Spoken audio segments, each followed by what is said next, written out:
Oliver the Western Engine, Part 2, Resource and Sagacity. Oliver is a Great Western tank engine. The other railway wanted to scrap him, so he ran away. Isabel, his faithful coach, came too, and so did Toad, a brake van. At the last moment they were nearly caught, but Douglas saved them. The fat controller was pleased, and said that when Oliver was mended, he could help Duck with his branch line. We'll give you great Western colors like Duck, he said kindly.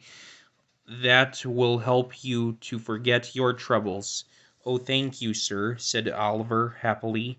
Duck's branch starts from the big station. When Oliver started work, he often met other engines there. They all wanted to know about his adventures. Amazing, Henry would say. Amazing, Henry would remark. Oliver, said James, has resource. And sagacity, put in Gordon. He is an example to us all. You're too kind, giggled Oliver, modestly. But he was only a tank engine, after all. No big engine had ever said admiring things to him before.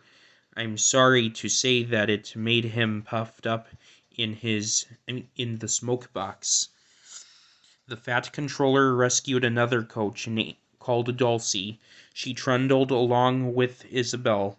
Oliver saying, "Oh, Isabel's a funny coach, and so is Dulcie too. If I didn't look after them, they'd not know what to do." Just listen to him, twittered Dulcie. He's proud, he's conceited, he's heading for trouble, Isabel sadly replied. I feel it in my frames, she shrieked as they rounded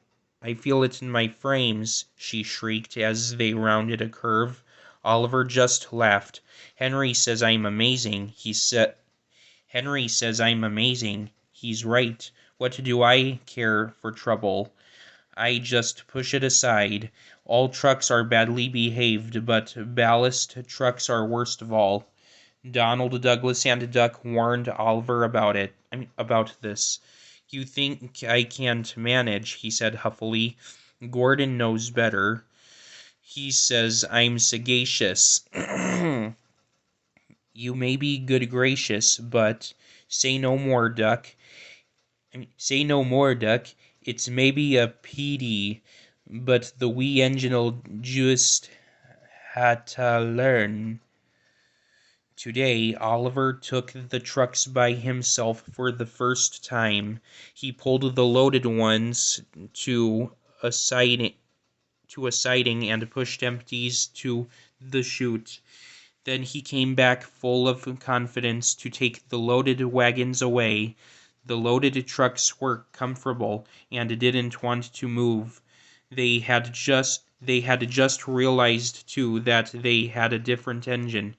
Duck, we know, they grumbled, and Donald and Douglas. What right has Oliver to poke his funnel in here? Look sharp, puffed Oliver, smartly there. That's not the way to speak. Pay him out. The trucks moved off easily, and Oliver thought he had them in control. Trucks, he told himself proudly, daren't play tricks on me. I'll arrange them on the middle road and start away as soon as Duck arrives. I can't understand why he says they're so troublesome. They reached the station throat. Oliver's brakes came on with a groan, but brakes were useless against loaded, surging trucks. They pushed forward, yelling, "On, on, on!" Oliver fought hard, but still they forced him on and on. But still they forced him on and on and on. Their effort slackened at last. I'm winning, he gasped. If only, but it was too late. One moment his rear wheels were on the rails. The next they had none, and he was bunkered down in the turntable well with a deluge of ballast all around him. When Duck arrived, he was stopped outside the station and flagged to the platform. He surveyed the wreckage. "Hello, Oliver," he remarked.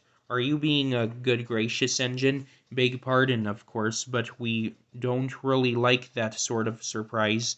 Donald and Douglas will miss their turntable." Later that day, Donald and Douglas spoke pungently in Scots, and the fat controller spoke pointedly in English. All three left Oliver in no doubt at all that, so far from being sagacious, he was a very silly engine.